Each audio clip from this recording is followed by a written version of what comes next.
cubiertas por un epitelio cilíndrico simple, con chapa estriada, una lámina propia de tejido conectivo con los GALT, ¿no? Las criptas de Lieberkühn, y hacia la mucosa encontrábamos las glándulas de Brunner, que eran unas glándulas mucosas, como su nombre lo dice, ¿no? En la submucosa, cosa que no se encuentra en otro lugar, solo en la submucosa del duodeno. Acá tenemos un plexo de Meissner, luego tenemos la capa muscular circular interna, longitudinal externa, y acá tenemos el plexo de Auerbach, esto de acá, y hacia afuera la serosa o adventicia. Muy bien, esta lámina la tienen que dibujar con todos sus elementos. ¿Listo? Esta no, pero simplemente es para enseñarles el epitelio. Esto es un epitelio cilíndrico simple, acá están las células Glovet o células caliciformes, y como ven, como el epitelio dentro de la lámina propia y forma las criptas de Lieberkühn. Y una cosa importante que les había hecho yo en teoría, que las criptas de Lieberkühn en el fondo habían unas células que se llamaban las células de Panet. ¿Para qué servían las células de Panet? A ver, ¿quién se acuerda? Para eliminar las bacterias. Sí, ¿tu nombre? Anco. Anco, muy bien, Anco. Para eliminar las bacterias. Acá, eso tampoco tienen que dibujarla, simplemente para que recuerden el epitelio cilíndrico simple con chapa estriada y las células caliciformes o de Glovet. Esta sí la tienen que dibujar, ¿no? Duodeno, con sus vellosidades, lámina propia, epitelio cilíndrico simple, las criptas de Lieberkühn, ¿no? Esto sería la muscular de la mucosa, y en la submucosa miren las abundantes glándulas de Brunner que hay, que no existen en otra parte. Esta era para que vean de cerca, pero no salió muy bien, las glándulas de Brunner en la submucosa, que son células claras, que se disponen en acinos, en fin. Bueno, entonces esa es la primera que van a dibujar. Van a dibujar entonces esta de acá y esta, para duodeno. Luego vamos a hacer yeyuno ilion. Hacia la mano izquierda tenemos el yeyuno y el ilion. Y vamos a ver la diferencia de que en el yeyuno las vellosidades son más largas, ¿no? Las criptas de Lieberkühn también son más numerosas, como vemos acá, ¿no? Luego tenemos acá la muscular de la mucosa, la submucosa, y lo mismo acá en el ilion, pero vemos que las vellosidades son más cortas. Las criptas de Lieberkühn también son más cortas. Y una cosa que nos llama la atención es la falta de glándulas, tanto en el yeyuno como en el ilion, en la submucosa. Solamente en el duodeno tenemos glándulas. Y acá están las células de Panet, que yo decía que en el fondo de las criptas o de las glándulas de Lieberkühn habían unas células que eran las células de Panet, ¿no? Que servían para regular la microbiota intestinal. Producían sustancias antibacterianas para evitar que proliferen las bacterias en el intestino. Estas sí las tienen que dibujar, por si acaso. Y el colon, lo primero que nos va a llamar la atención es que no tiene vellosidades. Miren, la superficie es recta, ¿no? Y acá están las glándulas colónicas, ¿no?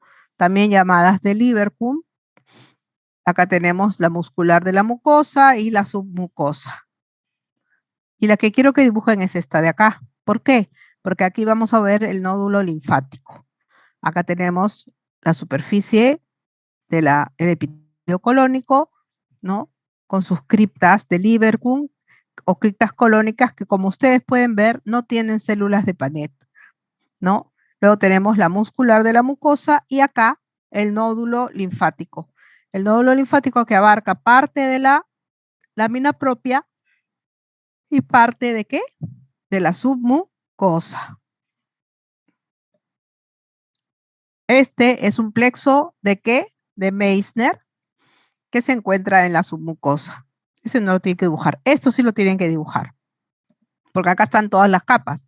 Acá está la capa mucosa, la muscular de la mucosa, la submucosa, acá está la circular interna y la longitudinal externa, que yo les había hecho en teoría que se ampliaba y se anchaba para formar la astenia colónica. la tenia colónica, y esta sería la serosa. ¿Hasta ahí alguna pregunta? ¿Todo claro? Sí, doctora. ¿Sí? Perfecto. Muy bien. La siguiente lámina que vamos a ver, sí, ¿Qué es la tenia colónica? a ver, a ver, ¿quién quiere contestar a su compañera qué es la tenia colónica? Compañera, ¿alguien que se acuerde de la teoría? Nadie, ni uno solo. Tan linda que estuvo la teoría.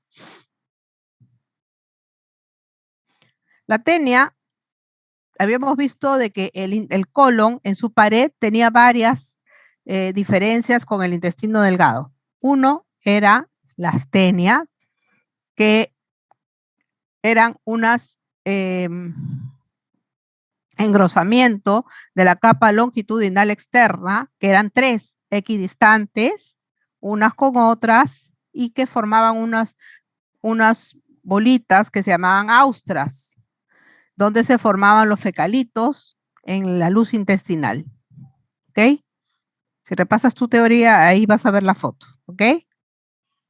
Muy bien. Seguimos. El hígado. En el hígado, lo que vamos a dibujar es esto. Es un lobulillo clásico hepático.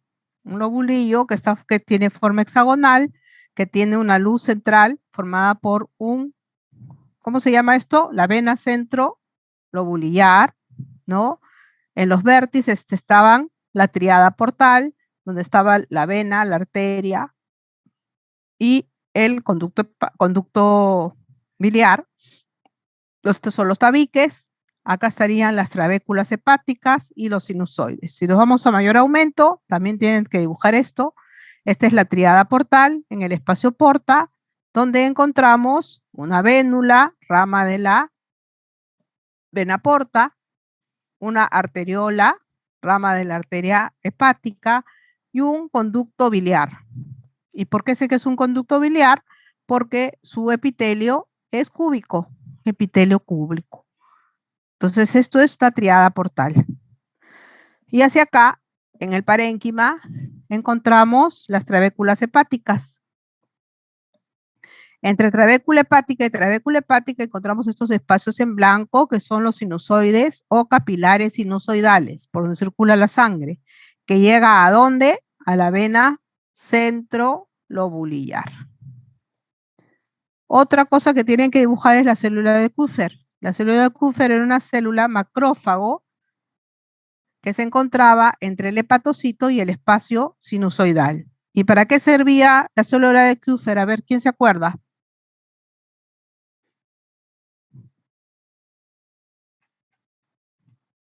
¿Nadie?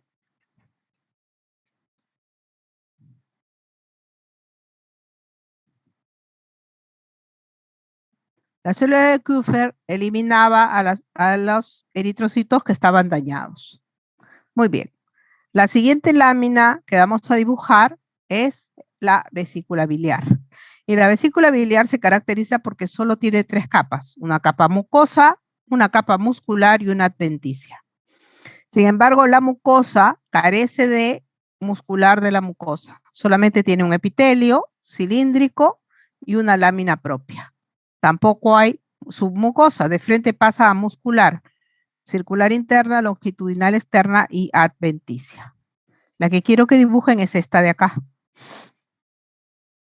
Acá tenemos el epitelio, la mucosa formada por el epitelio cilíndrico simple y la lámina propia. Tejido conectivo laxo con GALT, linfocitos asociados al tracto digestivo. Luego tenemos, no hay muscularis de la mucosa, tampoco hay submucosa, de frente se pasa a la muscular, circular interna, longitudinal externa. Y por último, la adventicia, que es tejido conectivo denso, y al final, tejido conectivo laxo. ¿Hasta acá preguntas? ¿Todo claro? Todo claro, doctora. Todo claro, muy bien. Y la última que vamos a ver es páncreas. El páncreas es una glándula mixta, como dijimos en teoría, que tenía una porción exocrina y una porción endocrina. La porción exócrina estaba dada por los acinos glandulares que se ven bien basófilos y la porción endocrina estaba dada por estas bolitas que se llaman islotes de Langerhans.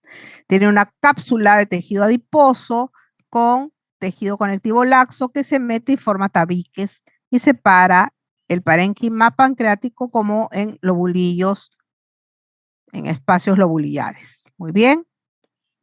Si nos vamos acá, esto lo tienen que dibujar. Acá tenemos el islote de páncreas, que es la parte endocrina, donde están las células que producen la insulina, el glucagón, la somatostatina. Sin embargo, yo en teoría les había dicho que con hematoxilina e eosina era difícil diferenciar las células. Y luego tenemos la parte exócrina, que estaba dada por las células acinares y las células centroacinares. Si nos vamos a mayor aumento, las podemos ver. Estas son las células acinares. Son células medias triangulares que tienen un núcleo muy redondo con un nucleolo prominente, como los vemos acá, ¿no? Las células acinares que forman los acinos pancreáticos. Y hay por ahí algunas células que son más claras y más aplanadas que reciben el nombre de células centroacinares. Y estas células centroacinares se unían entre ellas para formar los conductos intercalares. ¿Ya? Y acá tenemos nuevamente el islote de Langerhans. Esta ya la hemos visto. Esta es otra que tienen que dibujar, donde es una vista panorámica donde podemos ver todo el parénquima pancreático con sus dos partes, su porción exocrina y su porción endocrina. Su porción endocrina con los islotes de Langerhans, con las células alfa, beta, teta, ¿no? Y su porción exócrina con los acinos pancreáticos, con las células acinares y centroacinares. Esta no la tienen que dibujar, simplemente también era para que observen a mayor aumento nuevamente las células acinares. Y no se olviden que son células bien basófilas, con núcleos redondos, con nucleolos prominentes, y por acá podemos ver algunas más claritas, alargaditas, que son las células centroacinares y que son las que forman los conductos intercalares. Eso es toda la práctica del día de hoy. ¿Tienen todas las láminas? ¿Puede volver a mostrar, por favor, doctora? Sí, por favor, doctora. Doctora, ¿podría repetir la primera lámina, por favor? A ver, esta es la primera. Este es duodeno. ¿Ya? Con todas sus porciones, sus 4 capas. ¿Estamos? ¿Sí? La capa mucosa, ¿no? Las criptas de Lieberkühn, la muscular de la mucosa, la submucosa con las glándulas de Brunner, la circular interna, la longitudinal externa y la serosa. En la submucosa, por favor apaguen ese micrófono. La submucosa encontramos el plexo de Meissner y acá el plexo de Auerbach. ¿Listo? ¿Todos lo tienen? Sí, doctora, gracias. Muy bien. La siguiente era para ver las criptas de Lieberkühn. Cómo se formaban de la invaginación del epitelio y formaban las criptas de Lieberkühn. Esta era para ver el epitelio cilíndrico simple. Y esta sí tenían que dibujarla. Nuevamente, el duodeno. ¿Qué nos salta del duodeno? Las glándulas de Brunner en la submucosa. Todas estas son glándulas de Brunner que no vamos a encontrar en otra parte del intestino. Y las vellosidades con su epitelio cilíndrico simple y su lámina propia. Doctora, las dos anteriores no se dibujan, ¿no? Solamente la primera. No, la primera y esta. Ya.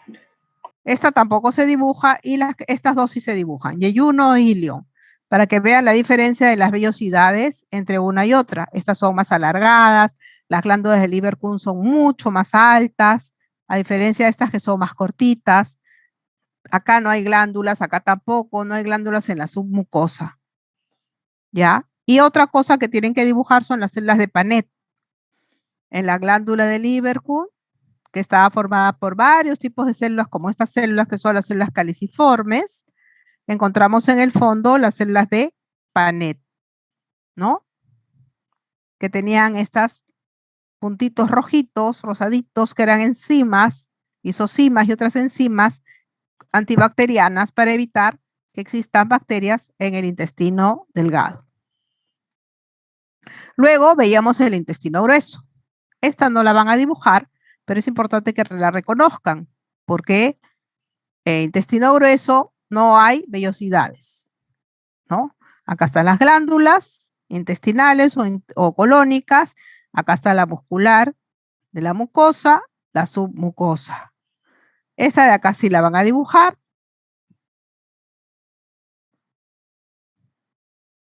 ¿No? Y vamos a ver acá la superficie del colon con sus invaginaciones y sus criptas, también llamadas criptas de Lieberkühn o colónicas, pero que no tienen células de Panet, ¿no? La muscular de la mucosa, y esto nos llama la atención, que son los nódulos linfáticos que se forman entre la lámina propia y la submucosa. ¿Entendido? ¿Hasta ahí? Sí, doctora. Muy bien. Esta no la van a dibujar, pero es un plexo de Meissner, ¿no? Esta sí la van a dibujar. Y va a ver acá el epitelio colónico, la muscular de la mucosa, la submucosa, la circular interna y la longitudinal externa que formaba la tenia colónica. Y la serosa. Estos eran engrosamientos de la longitudinal externa que iban a todo lo largo del intestino grueso para ayudar al peristaltismo y formaban las austras para la formación de los fecalitos y la absorción del agua. Muy bien. Otra que van a dibujar es esta, que es el hígado, el lobulillo clásico de Malpighi también se llama, ¿no? Que tiene forma hexagonal, que tiene acá una vena centrolobulillar, que en los espacios, en las esquinas tiene a los espacios porta, que tienen 3 componentes. Acá los tenemos, ¿no? La vénula, la arteria o arteriola, rama de la arteria hepática, y el conducto biliar, que tiene un epitelio cúbico, tejido conectivo laxo, espacio porta. Y hacia el otro lado tenemos la vena centrolobulillar con las trabéculas hepáticas, acá los sinusoides, que están entre trabécula y trabécula, o llamados también capilares sinusoidales, que llevan la sangre hacia la vena centrolobulillar. Y otra cosa que tienen que dibujar es la célula de Kupffer, que se encuentra entre los hepatocitos y el sinusoide. ¿Y cuál es su función? Es un macrófago que se encarga, entre otras cosas, de eliminar a los eritrocitos viejos, ¿no? Y metabolizar la hemoglobina. Otra lámina que vamos a ver es la vesícula biliar. Y en la vesícula biliar habíamos dicho que habían solo 3 capas, la mucosa, la muscular y la adventicia, que carecía de muscular de mucosa y submucosa. Y la lámina que tienen que dibujar es esta. Acá tenemos la mucosa formada por un epitelio cilíndrico, una lámina propia de tejido conectivo laxo, ¿no? Luego teníamos una capa muscular, circular interna, longitudinal externa, y luego una adventicia formada tejido conectivo denso y tejido conectivo laxo. Muy bien, ¿hasta ahí todo claro? Sí, doctora. Muy bien. Y por último, íbamos a ver el páncreas. Y el páncreas, habíamos dicho que era una glándula mixta, porque tenía una porción exócrina y una porción endócrina.